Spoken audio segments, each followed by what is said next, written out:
Hello. Welcome to the next part of Dr. Carbles is losing his marbles.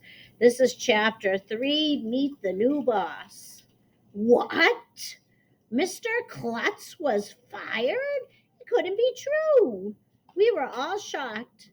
I thought it was one of those times when something really horrible happens and then it turns out to just be a dream. I saw that in a movie once. But the next morning, while we were putting our backpacks away, everybody was talking about what happened. Dr. Carbles can't fire Mr. Klutz, said Michael. Well, he did, said Ryan. But Mr. Klutz is the best principal in the world, said Neil, the nude kid. Neil was right. Everybody loved Mr. Klutz. I was sad. Some kids were crying. Teachers were hugging each other in the hallway and dabbing their eyes with tissues.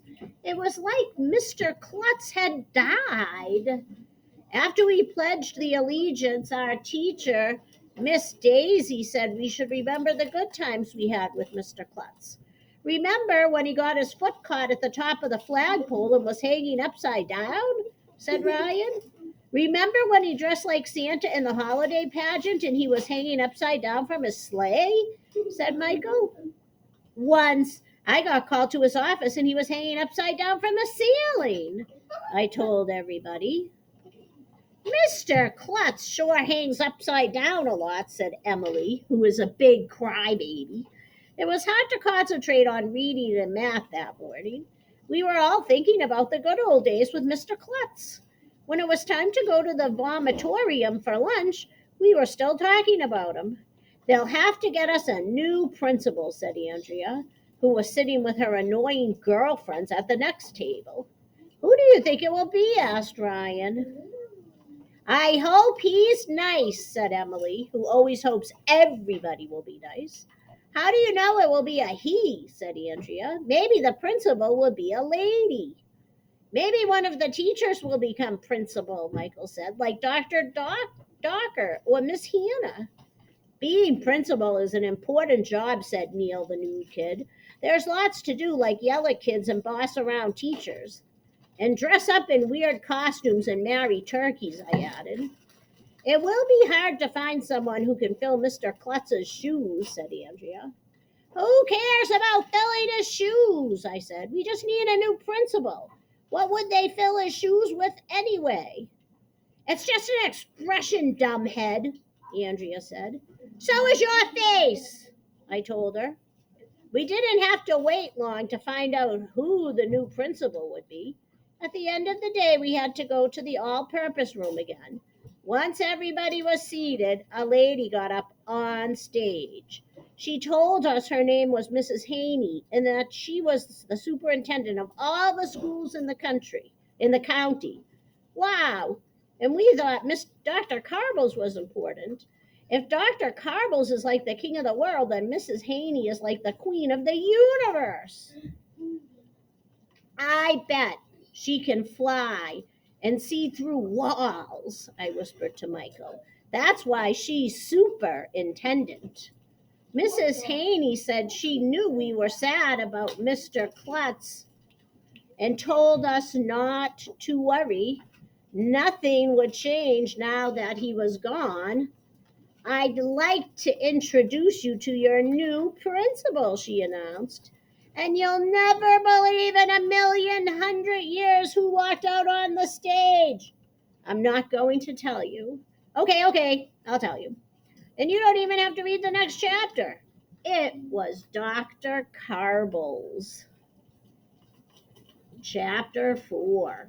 Dr. Carbles is a meanie. Dr. Carbles? I always thought you had to go to principal school to be a principal, but I guess any dumbhead can be a principal. Dr. Carbles wasn't wearing his usual jacket and tie. He was wearing an army uniform with black boots and a whistle around his neck. In one hand, he was holding a bullhorn. In the other, he had a whip. He didn't say anything at first. He just walked down the aisle looking us over. Nobody made a move.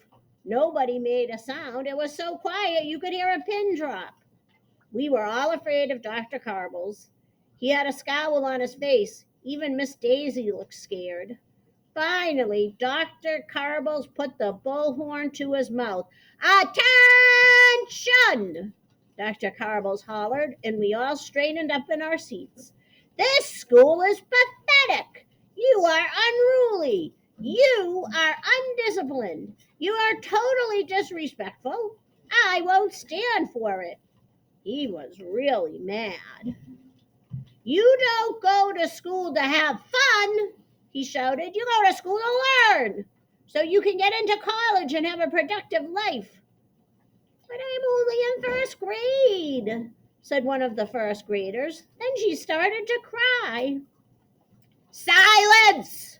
Shouted Dr. Carbles. He cracked his whip and everybody jumped. There are going to be some changes around here. Mr. Klutz was too easy on you. There will be no more turkeys and silly costumes and contests. From now on, we will focus on the 4 R's: reading, writing, arithmetic, and rules. We're going to turn you students into lean, mean learning machines. And if you don't like the way I do things, well, maybe you'd like to spend a little time in the dungeon on the 3rd floor. Do I make myself clear? Yes, Dr. Carbles, everybody mumbled. Children behave better when they're wearing uniforms, Dr. Carbles told us. So from now on, you will wear the official uniform of elementary school. The PTA moms went up and down the rows, passing out a bag to each of us. That's all for now, Dr. Carbles said. Any questions? Can I go to the bathroom? Somebody asked. No! Dr. Carbles yelled. Weak bladders lead to weak minds. Do you think George Washington went to the bathroom when he was crossing the Delaware? They had bathrooms on the Delaware? Asked Ryan. Will we still have recess? Somebody else asked. No! Dr. Carbles yelled. Recess is for wimps. Will we still be allowed to play in the playground after school? Michael asked. No! Dr. Carbles yelled. You're going to march in the playground after school. Sure enough, when the 3 o'clock bell rang, Dr. Carbles let us out onto the playground.